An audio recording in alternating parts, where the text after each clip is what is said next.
President Obama is on his way to a Democratic fundraiser after his remarks made just a few minutes ago in Atlanta. And even though it's the president's first trip to that city since he was elected, one of the state's most prominent Democrats is nowhere in sight. Former Governor Roy Barnes, campaigning to win back his old job in a Republican stronghold, will be more than 100 miles away. Political experts are linking his decision to keep his distance with the president's plunging approval ratings, especially in Georgia. Bret Baier anchors a special report and has a little bit more of a look at that for us. Yeah, Bret, whenever the president comes to town, most politicians who are running for office are going to be wanting to be there, right there on his coattails, being seen, having pictures taken, that sort of thing. Why not in Georgia? Why not this morning?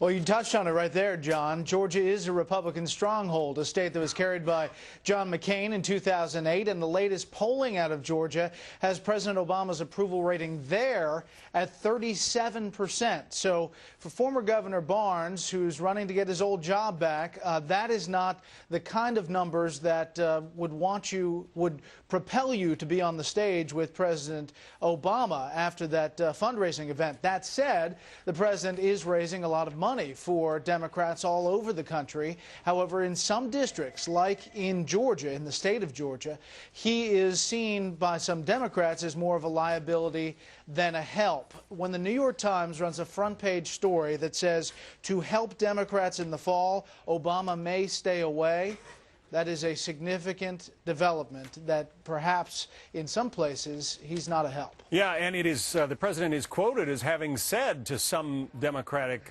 politicians who are running for re-election, they were in the Roosevelt room with him last week, and he said, you might want me to stay away. He's even acknowledging the fact that he might do more harm than good. Sure. I mean, the numbers are not looking good. There's a new Rasmussen poll out that say that more people identify President Obama now with the bad economy than do people who tie it to former President Bush, 48 to 47%. That's a big development if that poll holds true.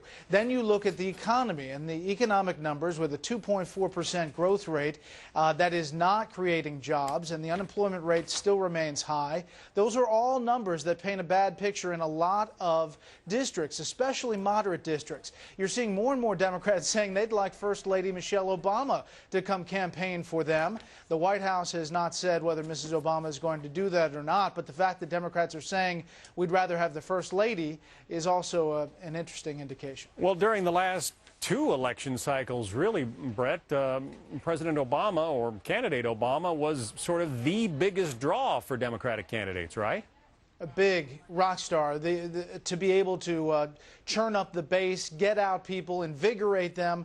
He was huge in the last two election cycles, obviously, and that has changed as the dynamics have changed and as some Democrats on Capitol Hill have taken some really tough votes for pieces of legislation that have not been too popular. You're not going to see a lot of Democrats campaigning on health care, for example, heading into 2010. And to answer questions about all of that with the president on the stage, listen, they'll take all the money the White House can dole out by raising money, but they're not necessarily going to take all that press coverage. Going to be interesting to see what you have on Special Report this evening, 6 p.m. Eastern Time. Bret Baier, the anchor. Bret, thanks. Thanks, John. Well, we're going to see